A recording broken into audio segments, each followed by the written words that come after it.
Seja bem-vindo a mais uma aula da nossa escola bíblica e hoje nós vamos falar sobre graça. Você conhece a graça de Deus? Você já entende sobre o que é a graça de Deus? Você vive debaixo da graça de Deus? Nesta aula nós vamos entender que ela é mais do que para o início da nossa conversão. Ela é para toda a caminhada cristã. A graça de Deus, ela nos sustenta. É ela que nos dirige também para aquilo que o Senhor deseja realizar em nossas vidas e através das nossas vidas. E eu quero chamar hoje a tua atenção, pegue a sua Bíblia, acompanhe comigo alguns textos bíblicos que isso se faz necessário.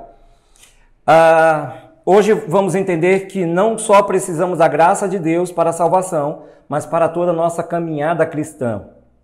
O que é graça? Você já deve ter ouvido várias coisas. Graça é um favor ou uma benevolência que não merecemos. Por isso, a teologia apresenta a definição clássica de graça como favor imerecido. Isso quer dizer que a graça de Deus é algo que recebemos dele sem que tivemos o direito de receber. Então, eu e vocês, nós não tínhamos esse direito, mas o Senhor nos alcançou. E Ele derramou sobre as nossas vidas dessa graça. Alguns dizem que a graça é de graça. É verdade, ela é de graça. Eu e você, nós podemos recebê-la. Nós podemos ter essa graça de Deus sem ter que pagar nada por ela. Mas precisamos entender que alguém pagou por isso. Para que eu a receba, não preciso pagar absolutamente nada, mas eu preciso entender que Jesus Cristo pagou um alto preço para me alcançar através da graça, do seu sacrifício na cruz do Calvário, e eu não posso invalidar esse preço, mas muitas vezes nós fazemos isso. Você alguma vez já ouviu alguém falando, ou você mesmo já falou, eu não paguei nada por isso? Ou eu fui de graça. A gente ouve muito isso, né? Isso aí foi de graça. Não foi de graça. Alguém pagou. Você não colocou a mão no bolso. Você não pegou nenhum cartão de crédito para pagar aquilo que você recebeu de alguém. Mas o fato de você não ter pago nenhum valor por aquilo que alguém te deu, ou proporcionou para que você vivesse, isso não significa que não houve um preço. Alguém abriu mão de algo. Alguém deixou de viver algo. Alguém entregou algo que foi o seu tempo, um recurso que tinha para ir numa loja, em algum lugar e comprar alguma coisa e te dar. E é por isso que muitas vezes nós não valorizamos aquilo que nós recebemos de graça. Por quê? Porque não teve nenhum valor saindo do meu bolso. Mas nós precisamos repensar sobre isso. Precisamos entender que quando recebemos algo de alguém, quando nós somos proporcionados a uma viagem, a um momento de lazer, a um almoço em um restaurante, uma ida em uma lanchonete, e eu não ter pago por aquilo, não significa que alguém não pagou. Quando eu tenho essa consciência, logo eu valorizo aquilo que alguém fez. E aí, lógico que vai envolver outras coisas, que não é sobre isso que eu quero falar, mas se faz importante, que é gratidão e honra. Então, quando eu entendo sobre o sacrifício da cruz, logo eu sou grato, e por ser grato eu valorizo aquilo que Jesus fez por mim. E logo eu honro a pessoa de Jesus. Às vezes, algumas pessoas, por não entenderem isso, algumas pessoas que estão dentro das igrejas, por não entenderem isso, elas levam uma vida cristã de qualquer maneira. Jesus já pagou o mesmo preço, eu não preciso pagar nada, eu não preciso fazer nada. Então, tá tudo ok, eu vou viver a minha vida, mas não é assim. Nessa aula você vai entender melhor sobre isso. Mas é preciso conhecer tudo sobre a graça de Deus, porque ela está ligada a Cristo. Sem Jesus, não conheceríamos e não poderíamos recebê-la. Então, Jesus precisa ser honrado, valorizado, por que não, né? E aí quando eu conheço sobre aquilo que ele fez, aquilo que ele entregou para mim, a minha conduta, a minha maneira de pensar, a minha conduta, ela vai mudando. Quero te falar algumas coisas, e a primeira é, a Bíblia diz que somos salvos pela graça mediante a fé. Isso é verdade, não é através das obras. Muitas vezes associamos a graça somente ao momento da conversão, só ao início da caminhada cristã. Mas a verdade é que precisamos da graça depois da conversão. Pensamos só nela para o momento do chamado, para quando o Senhor está nos tirando do mundo da perdição, das trevas, e aí só pensamos na graça nesse primeiro passo. A graça é necessária no processo que nos leva à conversão, durante a conversão e após a conversão. Precisamos dela para o primeiro passo, precisamos dela para o processo da conversão e precisamos dela para uma caminhada. Eu e você precisamos saber como interagir com ela. Em 2 Coríntios, capítulo 1, versículo 12, diz o seguinte: este é o nosso orgulho. A nossa consciência dá testemunho de que nos temos conduzido no mundo, especialmente em nosso relacionamento com vocês, com santidade e sinceridade provenientes de Deus, não de acordo com a sabedoria do mundo, mas de acordo com a graça de Deus.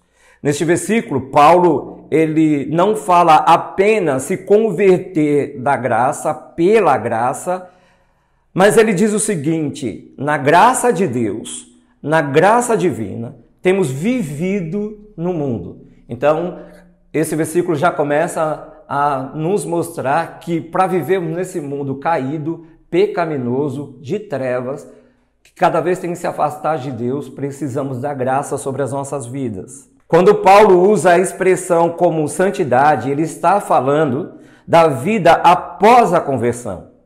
Nós precisamos reconhecer a importância da graça, não apenas na hora de passarmos pela porta da experiência do nosso novo nascimento, no momento que nós aceitamos a Jesus, passamos pela água do batismo, mas para se viver toda a caminhada cristã, nós precisamos dela.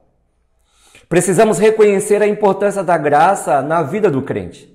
Não apenas do pecador que se arrepende, mas depois de convertido, depois da conversão, alcançado pela graça, ele precisa entender o que é crescer na vida cristã, na santificação por meio da própria graça. Então, quando eu me converti, havia uma necessidade dentro de mim de não ter só conhecido sobre a graça, mas crescer na graça, crescer através da graça. Toda a vida cristã continua sendo vivida pela fé, assim como se dá a salvação também pela fé. A Bíblia diz: o justo viverá da sua fé. É importante você entender isso. Quando, às vezes, a gente, e também porque há algumas traduções que falam dessa forma e não tem nenhum problema com relação a isso, o justo viverá pela fé. Alguns acham que é a fé do outro, né? Eu não tenho fé, então, para acreditar que eu vou receber isso, então eu peço oração para alguém que eu acho que ele tem muita fé ou cheio de fé, e peço para que ele ore, interceda por mim, para eu poder receber aquilo que eu espero em Deus. Mas o texto, na versão que eu li, diz assim: o justo viverá da sua fé. Você pode buscar oração em uma outra pessoa, você pode compartilhar algo com uma outra pessoa, mas toda a sua caminhada cristã é através da sua fé. Em Romanos capítulo 1, versículo 17, diz assim: porque no Evangelho é revelada a justiça de Deus.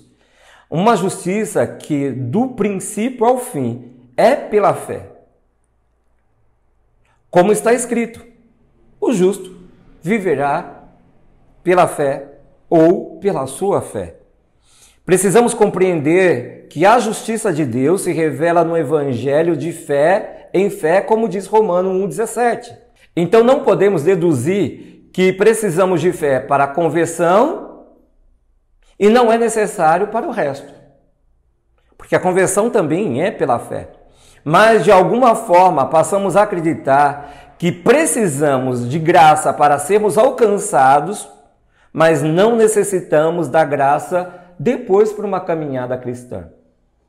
Lógico que a conversão é pela fé. Aí você pode me perguntar, mas como assim? Uma pessoa que está no mundão aí, cheio de incredulidade, distante de Deus, como é que essa pessoa ela vai acreditar que Jesus Cristo é o seu Senhor e Salvador?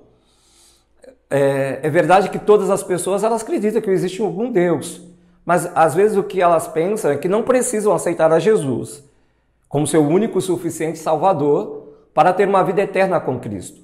Então elas vão baseando as suas vidas naquilo que elas estão fazendo. Então eu dou esmola, eu faço caridade, eu sou um cara bonzinho e quando eu morrer, tenho certeza que Deus vai me colocar no bom lugar. Por que eu iria para o inferno se eu não fiz nada de errado? Se eu só trabalhei, estudei, se eu era de casa para o serviço, do serviço para casa, ajudei pessoas, carreguei a sacola de uma senhorinha, né? Ajudei alguém a atravessar o farol. Então, a Bíblia diz que não são pelas obras. Isso faz parte da vida cristã, mas não é através dessas coisas que alcançaremos a salvação. Então, eu entendo que quando uma pessoa está sendo evangelizada, ela crê em Deus, mas ainda não entende que ela precisa de Jesus como Senhor e Salvador da sua vida para a sua eternidade. Então, eu entendo que quando uma pessoa está sendo evangelizada, a palavra do Evangelho do Reino está sendo semeada no seu coração, o próprio Espírito Santo, é Ele, como diz as próprias Escrituras, que convence o homem do seu pecado. Então, quando estamos falando com alguém, seja ele qual for, o mais incrédulo da face da terra, o Espírito Santo está ali. Então, por isso se faz necessário que possamos levar a palavra de Cristo para a vida das pessoas. E o resto, quem faz é o Espírito de Deus. Não sou eu, nem você. Então, é ativado uma fé para crer que ele, de fato, ou ela, é um pecador e que precisa da graça de Deus. E através daquela fé que está sendo ativada ali pelo Espírito de Deus, ela reconhece que precisa se arrepender dos seus maus caminhos e o aceita. E aceita Jesus como o seu Senhor e Salvador. A graça de Deus já está sendo ativada, mas ela vai precisar dessa graça para uma caminhada. A segunda coisa é a graça não é apenas um favor imerecido. Ela não é apenas um favor imerecido. No Novo Testamento, ela tem um conceito de força capacitadora. Então, algumas pessoas pensam que a graça ela é simplesmente um favor imerecido e acabou. Mas quando nós lemos o Novo Testamento, nós encontramos que ela é também uma capacitação para essa caminhada cristã. É justamente com essa mentalidade que chama a sua atenção para essa importância na vida de um cristão. Também quero ressaltar que graça não tem nada a ver apenas com o pecado. O momento da conversão, o momento em que eu me arrependo dos meus pecados. Por exemplo, em Lucas capítulo 2, versículo 40, diz que o menino crescia em graça e em sabedoria diante de Deus e diante dos homens. Jesus nasceu sem pecado, ele nunca pecou, mas precisava da graça e a graça aumentava, se multiplicada na sua vida. Logo entendemos que a graça não se relaciona somente com as questões do pecado, com o início da conversão na vida daquele que precisa se arrepender, se converter dos seus maus caminhos. Mas nós entendemos também que a graça de Deus, ela vem sobre a vida de alguém para uma capacitação. Então, Jesus, ele como Senhor e Salvador, ele precisou da graça de Deus para crescer tanto diante de Deus e diante dos homens.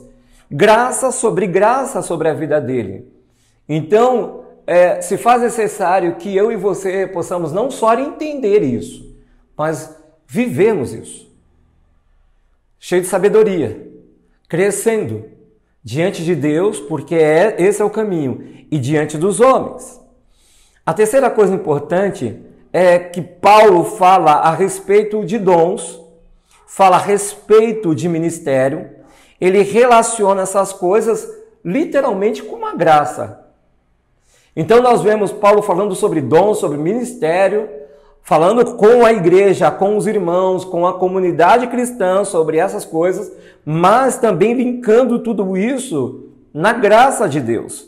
Então é muito importante que eu e você possamos ver a graça como uma ferramenta, como um recurso, não apenas necessário, mas também poderoso, para que possamos viver a vida cristã de forma correta. Quando eu olho para as declarações do Novo Testamento, eu vejo que mesmo a menção de uma graça que é intensa, que é abundante, não está apenas relacionada com questões ao pecado. É lógico que Paulo escreve aos Romanos, e isso está no capítulo 5, versículo 20, o seguinte: a lei foi introduzida para que a transgressão fosse ressaltada, mas onde aumentou o pecado, transbordou a graça. Transbordar. Em 2 Coríntios capítulo 9, versículo 8, diz assim: e Deus é poderoso para fazer que lhe seja acrescentada toda a graça, para que em todas as coisas, em todo o tempo, tendo tudo o que é necessário, vocês transbordem em toda boa obra. Transbordar em graça e transbordar em toda boa obra. Isso significa que a graça de Deus, ela é uma graça capacitadora, ela está ligada a tudo que eu preciso realizar na minha vida, através da minha vida cristã. Eu preciso dessa graça de Deus, eu preciso manifestá-la. Então, quando estou realizando uma obra, seja social, seja qual for, que demonstra ali o Evangelho de Cristo, o reino de Deus, o nome de Jesus, isso eu estou fazendo cheio de graça. E ao fazer algo, uma boa ação, uma obra na vida de alguém, eu não simplesmente estou ajudando essa pessoa, mas eu estou transbordando dessa graça que eu tenho recebido, que eu estou cheio, sobre a vida de uma outra pessoa. Então, por isso que é graça sobre graça. Paulo, escrevendo para aqueles que foram alcançados pela graça, agora estava ensinando a esses irmãos a viverem e a realizarem tudo pela graça. De uma forma poderosa, experimentar cada vez mais a graça de Deus depois da conversão. Em Atos capítulo 4, versículo 33, diz assim: com grande poder os apóstolos continuavam a testemunhar da ressurreição do Senhor Jesus, e grandiosa graça estava sobre todos eles. Os apóstolos testemunhavam sobre Jesus, mas não só testemunhavam, não só falavam, mas manifestavam a graça sobre a vida daqueles que se achegavam a Ele. Lógico, através do ensino, eles recebiam a graça de Deus. Através do batismo, eles recebiam a graça de Deus. Mas quando alguém era curado através das mãos dos apóstolos, em nome de Jesus, é claro, eles também estavam recebendo a graça de Deus. A graça de Deus estava alcançando a vida dessas pessoas. Esse texto, ele fala sobre o estilo de vida dos apóstolos, recheada pela graça. Sabe, e é isso que tem faltado hoje na Igreja de Cristo. Pessoas cheias da graça de Deus. Não só que foram alcançadas, e aí participam de um culto, e aí participam de uma escola bíblica, e aí vão numa escola dominical, fazem tudo bonitinho, estão ali de uma forma bem religiosa, estão ali bem comportados, numa grande reverência, aí precisa haver sim no nosso meio. Aí termina aquela reunião, vão embora para casa, viverem as suas vidas como mais nada eles tivessem o que fazer. Mas eu entendo que tudo que eu recebo através dos ensinamentos da palavra de Deus, através da comunhão na vida dos irmãos, eu preciso levar isso para as pessoas no meu dia a dia. Embora a graça seja um recurso abundante da parte de Deus, não significa que todos estão experimentando a mesma intensidade da sua manifestação. Eles estão ouvindo, eles estão entendendo, mas eles não estão vivenciando isso na sua própria vida. Eles não têm alegria da salvação. Eles estão doentes na sua fé. E por isso não conseguem vivenciar a graça e transbordar a graça de Deus. Por que isso acontece? Porque a Bíblia nos instrui a crescer em graça, cada dia mais. Quando você orar, você deve pedir mais da graça de Deus sobre a sua vida, mais do favor de Deus sobre a sua vida. Não só para ser alcançado e permanecer, mas para que você realize conforme a vontade de Deus na sua vida cristã. Em 2 Pedro, capítulo 3, versículo 18, diz o seguinte: cresçam, porém, na graça e no conhecimento de nosso Senhor e Salvador Jesus Cristo. A Ele seja a glória, agora e para sempre. Amém. Entenda que o apóstolo diz assim: cresçam. Então,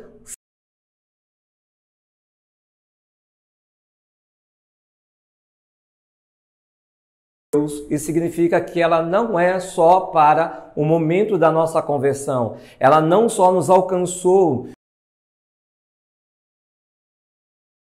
mas também devemos crescer no conhecimento, no entendimento, na graça de Deus. Significado de crescer: aumentar em tamanho, estatura, intensidade, duração, volume ou quantidade. É isso que a Bíblia nos chama para que aconteça conosco. Em 2 Timóteo, capítulo 2, versículo 1, diz o seguinte: portanto,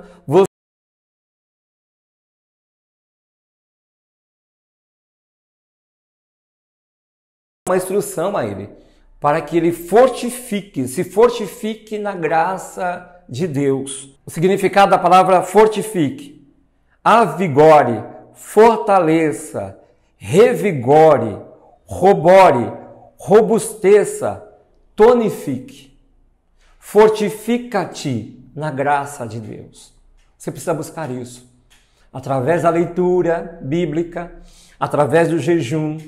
Você precisa se fortificar na graça de Deus. Você precisa renovar a cada dia, se renovar a cada dia na graça de Deus. Isso nos ensina algumas verdades sobre a respeito da graça.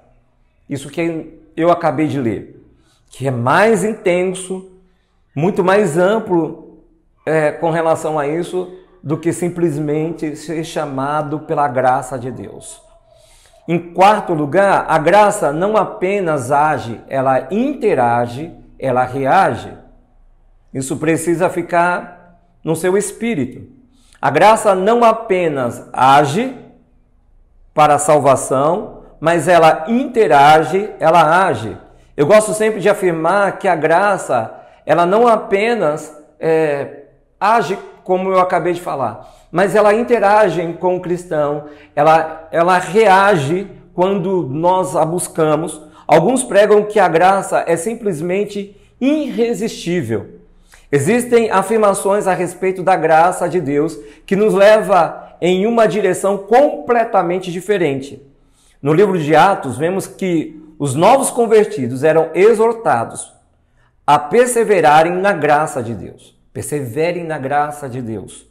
Se eles precisavam perseverar na graça de Deus, não era a graça que fazia tudo por eles, como nós temos ouvido alguns falando. Em Efésios capítulo 2, versículo 8, diz o seguinte: pois vocês são salvos pela graça, por meio da fé. E isso não vem de vocês, é dom de Deus. Romanos capítulo 5, versículo 2, diz o seguinte: por meio de quem obtivemos acesso pela fé a esta graça na qual agora estamos firmes e nos gloriamos na esperança da glória de Deus. Fé e graça. Fé para o início da nossa conversão. Graça para o início da nossa conversão. Fé para toda uma caminhada cristã. Graça de Deus para toda uma caminhada cristã. Então devemos entender que a salvação está no depósito da graça, mas o acesso é pela fé. Olha que coisa interessante. A salvação está no depósito da graça. Nós vamos lá e acessamos essa graça através, da nossa fé. E por isso ela se manifesta em nós e através de nós. Número 5, nós acessamos a graça. Precisamos entender isso. A Bíblia diz que acessamos a graça, não é apenas a graça fazendo tudo e nos acessando. É lógico que existe interação, mas o que eu quero destacar aqui é principalmente o elemento chamado humano, ser humano. A presença do ser humano em tudo isso. E com isso em mente, eu e você temos que levar em consideração algumas declarações que as Escrituras fazem a respeito da graça. Então, depois do novo nascimento, sabemos que eu e você podemos experimentar a mesma realidade que o Senhor disse a Paulo: a minha graça te basta. E o meu poder se aperfeiçoa na sua fraqueza. Jesus estava falando a alguém que já era convertido e precisava de aperfeiçoamento e crescimento na graça. Apóstolo Paulo, que já era convertido, usado pelo Senhor, em determinado momento que ele ora ao Senhor, pedindo algo específico, o Senhor responde para ele: a minha graça te basta e o meu poder, Paulo, vai se aperfeiçoar em você. E não será diferente comigo e com você. Em Hebreus capítulo 13, versículo 9, diz o seguinte: não se deixem levar pelos diversos ensinos estranhos. É bom que o nosso coração seja fortalecido pela graça, e não por elementos cerimoniais, os quais não têm valor para aqueles que os comem. O nosso coração, no nosso dia a dia, precisa ser fortalecido pela graça. É preciso permitir que a graça nos encha, nos preencha, nos fortaleça, e tudo isso nos aponta em uma única direção para a nossa responsabilidade de interagir com a própria graça de Deus. Essa responsabilidade é minha e é sua. Todos os dias em oração, todos os dias buscando isso, em interagir com a graça de Deus. Essa é a minha responsabilidade, essa é a sua responsabilidade. A graça por si só não faz nada. Mas a partir do momento que nós acessamos a graça, que buscamos a graça de Deus, vamos sendo aperfeiçoados, vamos entendendo algumas questões, o Senhor vai ministrando em nossos corações, vai falando aos nossos ouvidos aquilo que precisamos receber e vivemos da parte dele. Número 6. A graça é crescente, ela é progressiva. João capítulo 1, versículo 16 diz o seguinte: todos recebemos da sua plenitude, graça sobre graça. Assim como a Bíblia fala de uma transformação de glória em glória, existe também a graça sobre graça. Nós temos a responsabilidade de buscarmos essa graça sobre graça. Se a graça fosse unilateral da parte de Deus, importante e irresistível, então algumas afirmações bíblicas não fariam sentido. Paulo diz a Timóteo: fortifica-te na graça, se renove na graça, se fortaleça na graça. Paulo também diz aos Gálatas, no capítulo 2, versículo 21, o seguinte: não anulo a graça de Deus, pois se a justiça é mediante a lei, segue-se que morreu Cristo em vão. Em 2 Coríntios capítulo 6, versículo 1, como cooperadores de Deus, insistimos com vocês para não receberem em vão a graça de Deus. Cooperadores, alguém que interage, alguém que trabalha junto, alguém que está lado a lado trabalhando. Não é só Deus trabalhando, não é só o Senhor trabalhando ao nosso favor. Nós somos cooperadores de Cristo aqui nessa terra, trabalhando para que a graça não seja em vão em nossas vidas. Número 7. O que é uma exortação para não recebermos em vão a graça de Deus? Se a graça ela faz o que quer, a hora que quer e é irresistível, né? Algumas citações do apóstolo Paulo fica em vão, fica sem um entendimento. O que Paulo quer dizer é o seguinte, que nós não podemos desperdiçar a graça de Deus. Ou seja, a graça nos é oferecida, ela pode ser abraçada, nós podemos simplesmente interromper o fluxo da manifestação da graça, se não tivermos cuidado, se não tivermos entendimento sobre isso. Por isso que Paulo, ele não apenas escreve aos Gálatas falando sobre alguns que caíram da graça, mas traz um entendimento que eles precisam tomar cuidado para que não caíssem da graça. Se a graça não pode ser anulada, qual o sentido de Paulo fazer essa declaração? Em Hebreus capítulo 12, versículo 15, diz assim: cuidem que ninguém se exclua da graça de Deus, que nenhuma raiz de amargura brote e cause perturbação, contaminando a muitos. Olha que instrução o autor aos Hebreus fala para esses irmãos. Cuidem, tomem cuidado, estejam atentos. Posso acrescentar também, vigiem, valorizem o que vocês receberam, para que ninguém... E aí eu tenho o seguinte entendimento, para que ninguém, tanto eles, como também os que ainda não tiveram acessado essa graça. Porque alguém pode colocar Jesus de uma forma bem exclusiva só para ele. Nós temos pessoas assim, que não falam de Jesus para ninguém. Não compartilham, não dividem um pão, não falam sobre as bem-aventuranças de Cristo, não levam a palavra de Deus para as pessoas. Então, quando eu faço isso, eu estou privando alguém de receber a graça de Deus. Se a graça fosse unilateral da parte de Deus, eu não poderia me privar dela. Ela poderia me privar de si. Não é? Mas ela não é unilateral da parte de Deus. Eu e você interagimos com essa graça. E por último, precisamos interagir com a graça. Em Hebreus 4,16 diz o seguinte: assim sendo, aproximemo-nos do trono da graça com toda a confiança, a fim de recebermos misericórdia e encontrarmos graça que nos ajude no momento da necessidade. Olha que coisa interessante.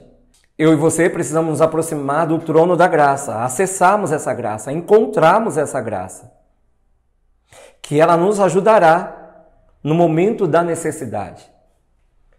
E aí eu posso falar sobre necessidade de diversas formas.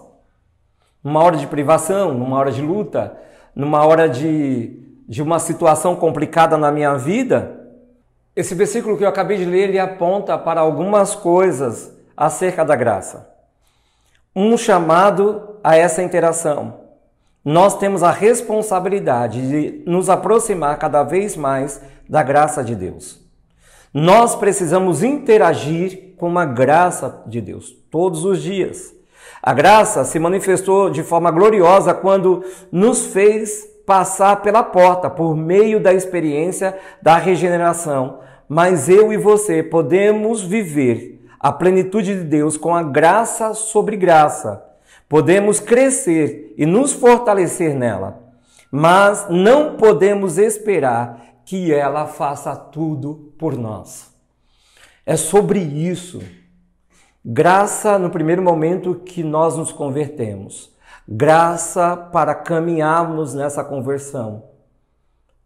Graça para passarmos pela água do batismo, para participarmos da mesa do Senhor, para vivermos em comunhão com a igreja, em unidade com o corpo de Cristo, realizando aquilo que Ele deseja para a minha vida e através da minha vida, alcançando outras pessoas, levando a graça de Deus para outras pessoas, transbordando, porque quando eu cresço eu tenho que transbordar. Eu não limito a graça de Deus sobre a minha vida.